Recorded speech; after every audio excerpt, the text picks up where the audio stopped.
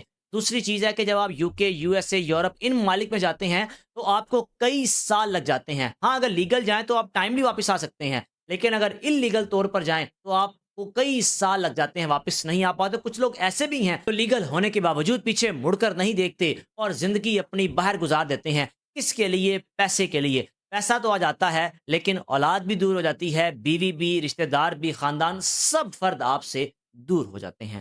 رائے کا لازمی اظہار کیجیے گا۔ میزبان کو اجازت دیجیے۔